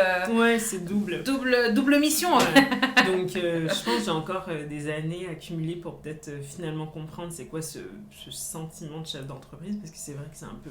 ça reste encore un peu flou pour moi. Mais c'est clair que j'ai une mission et peu importe la forme qu'elle va prendre, je suis claire là-dessus. Je suis ready, quoi. Je suis prête là-dessus. Quand est-ce que vous avez recruté Est-ce que tu te souviens? Enfin, oui, je suppose que tu te souviens, quand vous avez recruté vraiment votre premier employé? C'était au bout d'1 an et demi. Comme je disais au début, on a beaucoup travaillé soit avec des étudiants qui faisaient des jobs étudiants, des alternants. on a travaillé avec un peu de stagiaires, beaucoup aussi travaillé avec des agences d'intérim, donc des travaux ponctuels. Donc il y a différentes agences qui proposent propose des choses comme ça. Donc, on a travaillé comme ça pendant un certain temps. Et lorsqu'on s'est senti suffisamment à l'aise avec notre chiffre d'affaires, notre capacité d'embaucher, on l'a fait. Et ça, c'était, 1 an et demi après la création de l'entreprise. On a commencé, notre première salarié numéro 1 était un peu comme tout salarié numéro 1, touche à tout. C'est ça. Donc je crois que la casquette qu'on lui a donnée, c'était chef de projet marketing, mais bon, elle a tout fait. Et ensuite, on a enchaîné avec quelqu'un qui nous a aidé sur l'aspect logistique et produit. C'était 2 choses sur lesquelles Fanny voulait prendre un step back et surtout qu'on ait quelqu'un qui ait fait ce métier-là. Et après, on a enchaîné avec des rôles un peu plus traditionnels, à savoir finance, comptable, etc. Il y a des métiers que tu as découverts, toi, où tu as suivi un cours d'entrepreneuriat à Sciences Po, tu as été dans cet accélérateur. Est-ce qu'il y a quand même néanmoins des métiers que tu as découverts en créant ton entreprise et qui t'ont peut-être choqué, où tu te dis wow, je m'attendais pas à ça, quelque chose qui t'a marqué, où tu te dis waouh, c'est chaud. Choqué, je dirais pas, mais j'ai découvert le monde du marketing digital finalement. Parce que ce que je connaissais, c'était, je ne connaissais pas très bien, mais on va dire le marketing plus produits physiques, boutiques, etc. Mais là, j'ai vraiment découvert le marketing digital, différents outils, que ça soit référencement naturel, des outils payants, comment mettre en avant un site, comment, en fait, un site internet, c'est comme ouvrir une boutique dans le désert. S'il n'est pas bien référencé, ou s'il n'y a pas de trafic, il ne sert à rien. Tu vois, comment mettre en avant des produits, les différentes mécaniques, de récupération d'emails. En tout cas, j'ai découvert le marketing digital. Et les shootings aussi, parce que c'est vrai que sur le site de Fempo, bien évidemment, vu que c'est j'allais dire de la mode, mais c'est de l'habillement, on va dire. Donc, il y a des modèles qui viennent porter les vêtements, enfin les culottes, les shorties, etc. Donc je pense que c'est un métier ça aussi de mettre en valeur. Donc j'ai découvert ça aussi, comment tu crées un brief, ce qu'il faut imaginer avant, comment discuter avec des créatifs également, parce que les enjeux sont différents. Oui, c'est vraiment toi en tant que client, comment tu t'assures que ton brief il est clair, comment tu communiques, comment on échange finalement pour créer quelque chose qui nous correspond tous et qui correspond à la marque. Donc j'ai découvert plein de choses, je crois que je continue à découvrir tous les jours. Tous les jours, mais c'est un peu la beauté finalement de ce projet. Job d'entrepreneur et de chef d'entreprise en fait. Exactement. On en parle, oui, on est un peu obligé d'en parler étant donné le contexte. Comment ça s'est passé pour Fempo, le Covid, cette période depuis 2 ans de Covid? Est-ce qu'il y a... La première année, j'avoue, un peu comme tout le monde, c'était déjà le temps qu'on puisse comprendre ce qui se passait. Donc, tu vois, à une échelle globale, on était tous en train de vivre une expérience inconnue. Et en plus, on avait une petite équipe qui se formait, certains qui venaient à peine de rentrer, donc qui se sont retrouvés après 1 mois d'onboarding à être, en télétravail à 100% chez eux, à s'inquiéter sur leur famille qui était soit à l'étranger ou à distance. Là où ça aurait pu être plus difficile, je crois qu'on l'a vécu également comme un événement de solidarité parce que on a dû changer nos méthodes de travail, travailler en ligne, tu vois, Zoom, Skype, je sais pas quoi est devenu. Donc après on va dire une période hyper intense, on a essayé de retrouver un équilibre aussi, tu vois, trop de distanciel devient compliqué à gérer. Et en termes concrètement de vente ou de revenus, la première année n'a pas été trop mal parce qu'en fait c'était même une excuse pour plusieurs femmes de tester on est à la maison, on a le temps, on peut tester une culotte de règles. Donc c'est vrai que de prime abord ça peut faire un peu peur. Je vais mettre une culotte, c'est pas épais, c'est tout fin. Voilà, est-ce que ça va vraiment marcher? Je vais pas me retrouver avec mes vêtements tachés, la crainte de la tâche, tu vois, qu'on a depuis qu'on est toute jeune. Donc oui, c'est vrai que c'est la bonne occasion. Le télétravail nous a beaucoup aidé sur ce discours-là, et le télétravail nous a aussi beaucoup aidé, un peu comme plusieurs marques ont fait, à renouer des liens avec la communauté via des événements en ligne, des événements sur les réseaux sociaux. vidéos. Je pense qu'on a tous bouffé je ne sais combien d'heures de live. Et donc, on faisait partie aussi de ça. Mais c'était hyper cool aussi parce qu'on a pu faire, par exemple, je pense à des conférences qu'on a pu faire avec différents types de thérapeutes, naturothérapeutes, sages-femmes. On a fait des sessions questions-réponses. Pose une question à ta sage-femme en live. On a fait des trucs un peu plus ludiques, tu vois, des tutos recettes, genre gourmandes durant les règles, parce qu'on avait des chefs cuisiniers qui, elles, n'avaient pas de travail durant cette période, qui nous faisaient des recettes maison, et en gros, les nanas, elles pouvaient suivre avec elles. Donc, là-dessus, j'en ai gardé un bon souvenir. Et ensuite, la deuxième année, un petit peu plus compliquée, je crois, un peu comme tous les e-commerce, qu'on a tous connu une baisse de trafic, une baisse, parce que de façon générale, je pense que l'e-commerce a perdu entre 30 et 40%. Donc, tu vois, un peu comme tout le monde, on a vécu cette période-là. Mais je crois que là, on est reparti pour... je crois que maintenant, tout le monde a un peu fait... On va s'en débarrasser maintenant de cette oui, je pense que tout le monde... On va, plutôt que s'en débarrasser, je pense qu'on apprend à vivre avec. Voilà, c'est et ça. donc, c'est revenir à nos habitudes qu'on connaissait. Et donc, je crois que là, pour 2022, les perspectives sont plutôt bonnes. Ouais, je sais que Fempo est une entreprise très engagée déjà en son sein, quoi, de façon consubstantielle.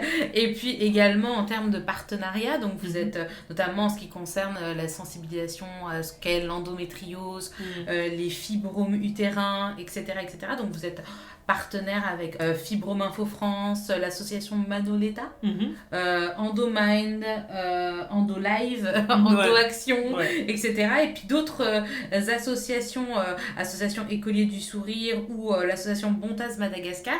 Et comment tu as réussi? Et puis il y a eu un partenariat aussi avec la Maison des Femmes. C'était à Noël, là c'était en décembre? Décembre et l'année précédente aussi. Comment tu as réussi à maintenir ça? Est-ce que c'était simple? On a une personne qui est dédiée au sujet. Ok, donc, qui s'occupe de ça, etc. Et par exemple, avec la Maison des Femmes, je sais que vous avez distribué beaucoup de culottes pour justement, parce que, est-ce que la Maison des Femmes, à quoi ça sert? Je crois qu'il y a différents parcours de soins. C'est pour toutes les questions de grossesse et avortement. Il y a un soutien aussi juridique pour agression sexuelle, viol, etc. Et d'autres... c'est différents types de soutien. Différents types de soutien. Un peu, on retrouve là tes racines avec la Elizabeth Fry Society.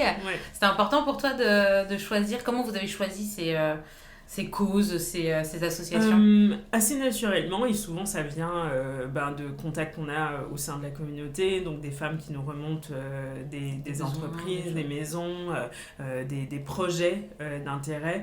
Par exemple, moi j'ai découvert l'endométriose avec Fempo, je ne connaissais pas du tout. C'était par le biais de différentes clientes qui nous parlaient de cette maladie, et au bout d'un moment on s'est posé, on s'est dit mais en fait qu'est-ce qui se passe?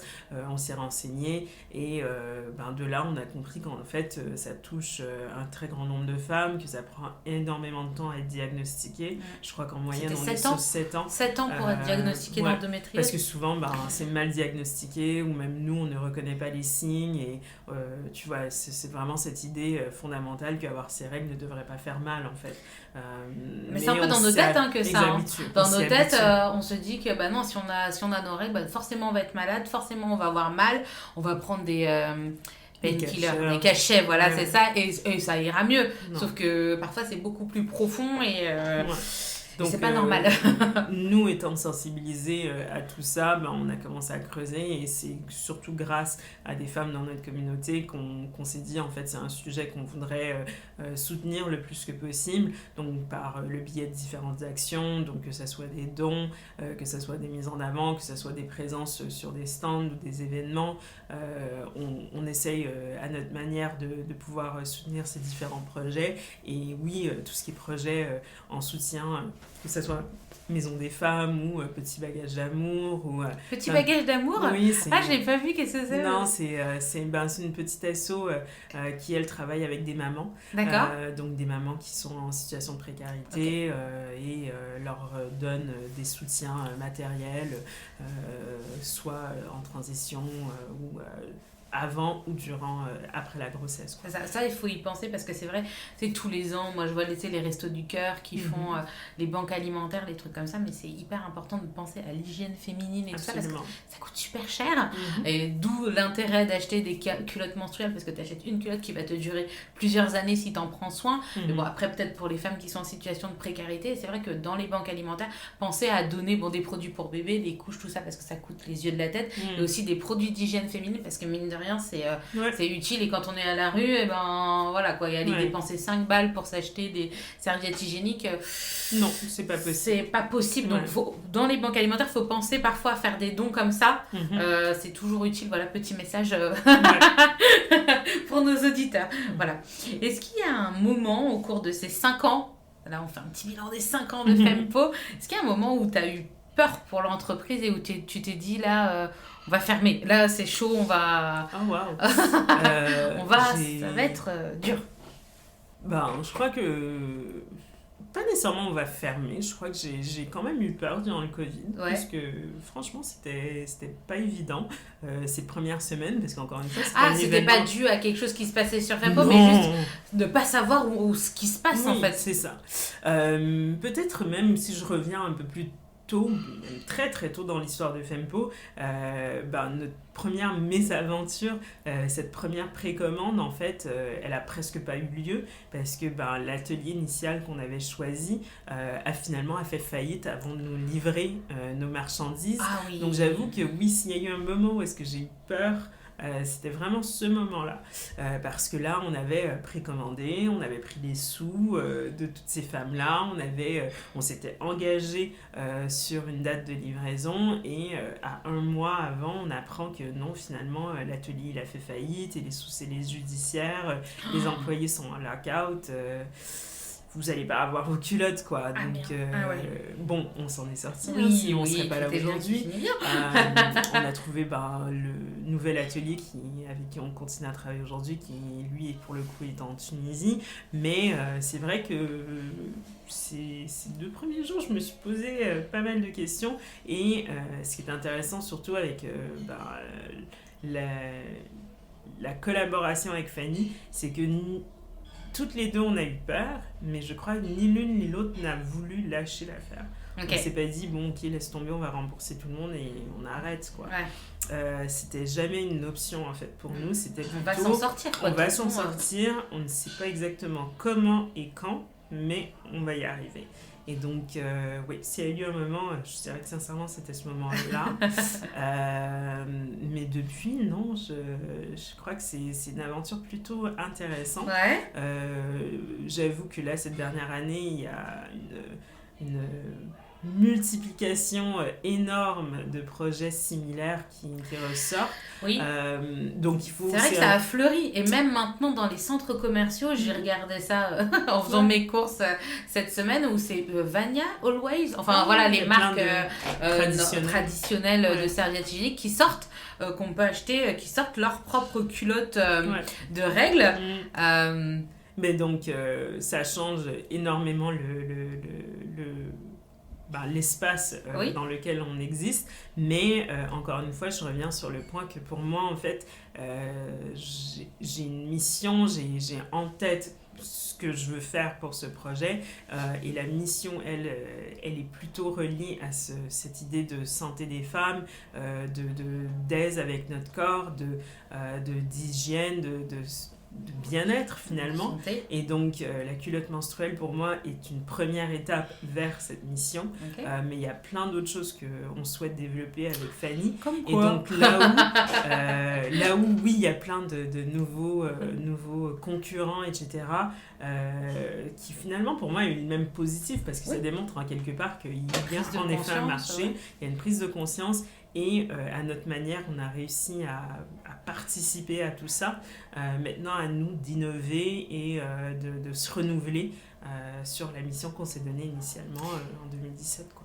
Il y a des choses qui arrivent dont tu peux nous parler Il y a toujours des choses qui arrivent. Oui, très bientôt. Pour celles qui nous écouteront en février, et on en parle un tout petit peu déjà, nous cette année, on va commencer à on va proposer des projets autour des douleurs.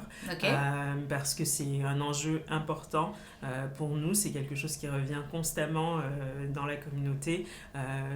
Fempo a changé ma vie sur le côté des saignements, des protections de façon générale, mais il y a d'autres thématiques autour des menstruations qui ne sont toujours pas adressées, à savoir les douleurs, le SPM, le syndrome prémenstruel. Exactement, des problèmes de digestion, etc.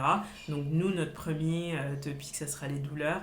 Donc on va très très bientôt proposer des solutions naturelles qu'on a travaillées depuis presque un an maintenant à la communauté. On espère que ça plaira. Suite au prochain épisode, de toute façon, il y aura un article dédié à ton histoire, à toi et à Fempo sur le site internet de Slice. Donc dès que l'info sort, je mettrai le petit lien qu'il faut sur l'article. Est-ce que tu te vois dans un autre projet entrepreneurial? Est-ce que tu as d'autres envies d'entreprise? Je pense que, comme j'expliquais dans mon parcours très jeune, j'ai toujours un peu fait le ping-pong sur plein de sujets. Donc oui, je suis une curieuse de la vie depuis tout le temps. Je crois que je serai une étudiante jusqu'à la fin de mes jours. Oui, il y a plein de choses que je vais développer au sein de Fempo, en parallèle. Là, pour l'instant, je suis plutôt focus sur Fempo. Donc il y a quand même beaucoup de travail à faire là-dessus. Mais... je vais apparaître, je crois, sur d'autres thématiques assez rapidement. Ok, et en France? En France, à l'étranger. Ouais, pour l'instant, pour l'instant, t'as posé tes valises à Paris. Un tout petit peu. Ouais. Ça te va pour l'instant, et puis la suite au prochain épisode. Exactement. Ok, qu'est-ce que tu fais quand tu ne travailles pas? Est-ce que tu arrives à faire le petit rire? Est-ce que tu arrives à fermer la porte Fempo le soir quand tu rentres chez toi ou le week-end? Et qu'est-ce qui te met en joie? Qu'est-ce qui t'épanouit en dehors du travail? En dehors du travail, oui, j'ai recommencé parce que pendant très longtemps j'ai négligé cette partie de moi et c'est comme tout le monde te dira, les premières années sont folles, on est dedans tout le temps. Travail. Exactement. J'ai réussi à reprendre la méditation, qui est quelque chose qui est très important pour moi. J'ai décidé de reprendre le yoga aussi, qui est dans la même veine que la méditation active en fait, exactement. C'est ça. Donc c'est des choses qui vraiment pour moi sont fondamentales pour mon bien-être général. Donc, je pense qu'on n'a pas idée. Tant que tu n'as pas testé, parce que tu dis, je vais rester 15 minutes, c'est chiant. Je fais rien pendant 15 minutes, etc. Et puis tu testes, puis au début tu n'y arrives pas du tout, et puis petit à petit, et ça t'apporte tellement un... moi, ça me recentre, en fait, ça permet de relativiser, de mettre les trucs dans leur compte. De relaxer vraiment... non pas que plus rien n'est important, parce que si, il y a quand même des choses, mais tu priorises plus facilement en fait. Moi, ça me permet de mettre en perspective tout et me dire là où tu crois qu'il y a une urgence ou là où tu as perdu de l'énergie sur quelque chose, où tu t'es fâché, qu'en fait non, il y a chaque chose dans son temps et chaque chose dans son... en perspective, et que finalement cette grande aventure qui est la vie, il faut en profiter et pas trop se prendre la tête sur les détails. Sinon, une des choses qui me manque énormément, mais bon, Covid l'oblige, c'est la musique et les concerts. J'ai réussi à aller à un concert il y a quelques mois. T'es allé voir quoi? Je suis allée voir Métronomie. Métronomie, connais pas du tout. C'est un groupe de vieux. Un truc que j'ai découvert quand j'étais à Vancouver. D'accord. Dans la salle, on se regardait tous, on était tous des millénials, on se souvenait de nos bons vieux, nos belles années 2008-2009. Non, très cool, mais j'ai très très hâte de pouvoir retrouver les salles de concert, ça me manque énormément. Et après, le cinéma. Le cinéma, parce que Netflix c'est sympa, mais c'est pas le cinéma, c'est pas la grande salle, c'est pas la grande toile. Donc ça aussi, j'ai très très hâte de pouvoir retrouver. T'as des films comme ça à conseiller aux auditeurs, un petit peu de ton trio merveilleux je dis 3, comme ça au moins t'as du choix, le trio merveilleux de tes films. Ça va faire très cliché, j'espère que personne me jugera. Mais il faut se dire aussi que je suis une gamine des années 80. Donc, Ok, bon vas-y, moi, on ne te jugera pas. Les films qui me font sourire éternellement, il y a Dirty Dancing. Ah oui, j'adore depuis tout le temps. Tu fais la Corée et tout. Ah, depuis tout le temps, j'adore ce film. Il y a également Un prince à New York, mais avec la Eddie Murphy, oui, c'est mais ça. avec vraiment la version française qui est très étrange parce que je suis avec Axel Follet ouais. qui fait comme l'âne dans Shrek en fait, c'est la voix de l'âne dans Shrek. Ouais. Okay. Donc, t'as vu Amazon Prime, ils ont sorti la série Un prince à New York. Oh là là, faut pas, non, c'est pas possible. Je veux faut pas regarder ça. Non, je peux pas. Tu vas des couteaux dans le cœur à chaque fois. Ah c'est un film que, oui, avec ma maman, on adore et je dois dire, je crois que j'ai regardé au moins une 50aine de fois. Ouais, donc je dirais que c'est mes deux tops. Ouais. Après, j'ai une sensibilité vers, et je sais pas si on appelle ça une sensibilité, mais tout ce qui est film un peu true crime, genre série policière ou mystérieuse investigation. Donc régulièrement sur Netflix, ils vont me suggérer des trucs, mais vraiment très chelous. Hein, genre série policière de la Norvège. Donc, oui, mais il paraît qu'ils font des bons trucs, les Suédois, les Norvégiens, les Islandais. Ma mère m'en parle parce que c'est le truc de ma mère. Alors, il y a une série islandaise, il y a un mec, il est mort. Ok. Parce que moi, j'ai pas Netflix, donc c'est vrai que je... Non, moi, ça me... Je sais pas, ça me fait... Oui, ça me permet de déconnecter. Et c'est depuis tout le temps, oui, c'est des trucs que j'apprécie. Ok, ça fait un bon petit programme. Tu parlais de ta famille, de ta maman. Comment ils ont réagi quand tu leur as dit que tu allais lancer ton entreprise ? Ils y croyaient pas. Ils ont pris je crois que ça leur a pris un petit peu de temps pour comprendre. Jusqu'à ce qu'ils viennent à Paris, qu'ils voient les locaux, qu'ils voient les produits. Ils sont fiers, je sais qu'ils sont fiers. Je crois qu'ils sont contents que j'ai trouvé ma voie. C'est des entrepreneurs, eux, ou pas du tout Mon père est auto-entrepreneur. Okay. Il a une petite entreprise de taxi, toute petite, mais depuis que je suis toute jeune, il est à son compte. Ma mère, moins. Mais ma mère, je dis que c'est vraiment la femme système D. Elle a toujours eu des petits plans à côté, des petits side hustle, comment on fait pour faire des sous en plus de son job alimentaire. Donc oui, ce que j'ai pris de eux, c'est cette débrouillardise et comment on fait avec très peu quelque chose de bien, quoi. Donc, mais je sais qu'ils étaient tous les deux assez surpris, mais je crois qu'ils sont fiers parce qu'ils se disent elle a trouvé sa voie, elle a trouvé un chemin et comme elle a posé ses valises finalement un peu, parce que c'est vrai que j'étais un peu partout. Par Mons et par Vaux. Mais bon, là t'es posé. Ok. Je pense qu'on peut passer à la dernière question de Slice. Si on a des auditeurs qui pensent avoir une bonne idée, qui ont envie de se lancer dans la grande aventure de l'entrepreneuriat, de monter une boîte ou de racheter une entreprise et d'en devenir le patron, quels sont les petits conseils que tu pourrais leur donner pour essayer de faire les choses pas trop mal? Alors, vous avez 5 heures. Non, j'essaye. Déjà, moi personnellement, je crois que c'est quelque chose qui me semble assez difficile de faire seul. Donc, trouver un associé, je crois que c'est important. Pas que pour les capacités techniques ou les aptitudes, mais pour avoir une personne sur laquelle on peut rebondir. Quelqu'un qui va comprendre en fait ce qu'on vit. Parce que c'est quelque chose qui peut être qui est très solitaire en fait. Être chef d'entreprise, être entrepreneur peut très rapidement devenir une activité assez solitaire. Donc si au sein de la structure on n'a pas une personne à qui parler de tout ça, ça peut être compliqué. Donc pour moi, en tout cas ma préférence, ma suggestion, ça serait de trouver quelqu'un avec qui monter son projet. Ouais, parce qu'on en discutait avec des entrepreneurs qui sont en couple, etc. Et qui disaient justement que oui, t'as beau être en couple, peut-être que t'as pas envie de faire peser tout ce que tu peux recevoir dans la journée dans ton entreprise, les tracas ou les choses comme ça, sur ta moitié qui, c'est pas des choses que tu vas avoir dans le cercle familial. Donc c'est vrai que d'avoir un soutien dans l'entreprise peut parfois t'aider à sortir la tête de l'eau et puis voir plus loin en fait. Oui, c'est ça. Donc ça serait mon conseil numéro 1. Et mon conseil numéro 2, dans la même optique, c'est trouver quelqu'un pour t'accompagner qui l'a déjà fait sous forme de mentor. Ouais, oui, un mentor. Pas besoin d'être quelqu'un qu'on voit tu vois, toutes les semaines, tous les mois, mais avoir cette personne qui a un regard extérieur aussi, qui a une expérience.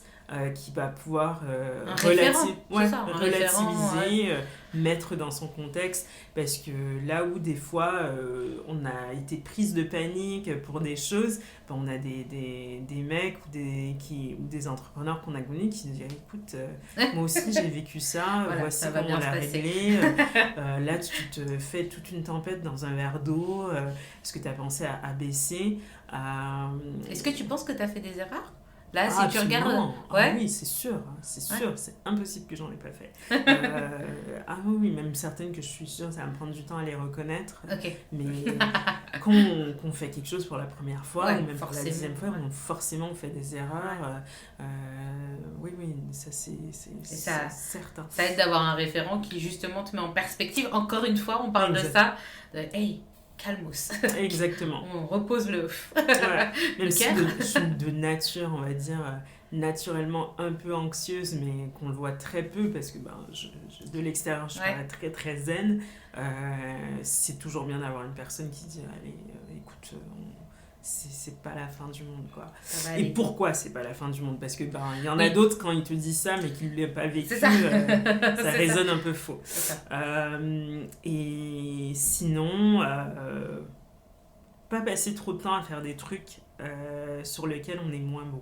Okay. Ne pas avoir peur de déléguer. Mais par contre, moi, déléguer veut aussi dire comprendre et savoir ce qu'on fait. On n'a pas besoin d'être expert sur la chose, mais on doit pouvoir challenger la personne à qui on délègue. Mais pour s'assurer que tu délègues à la bonne personne aussi, c'est intelligent. Mais aussi comprendre que cette personne va développer une spécialisation ou même être déjà spécialiste de la chose que tu auras à déléguer.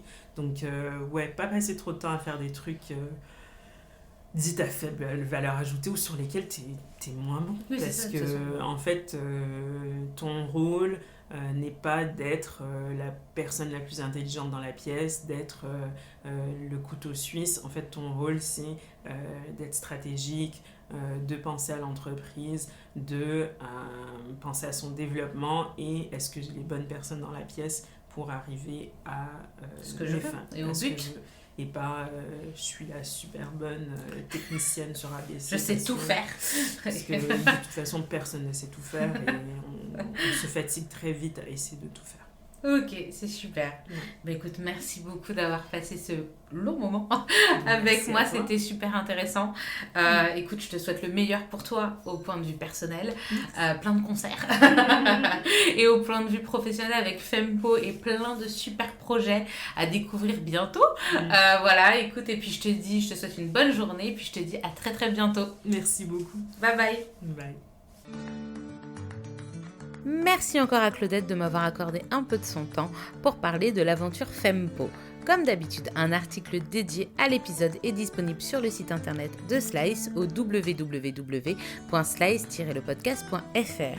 On se retrouve dans 15 jours pour un nouvel épisode et d'ici là, n'oubliez pas d'écouter des podcasts et de prendre bien soin de vous.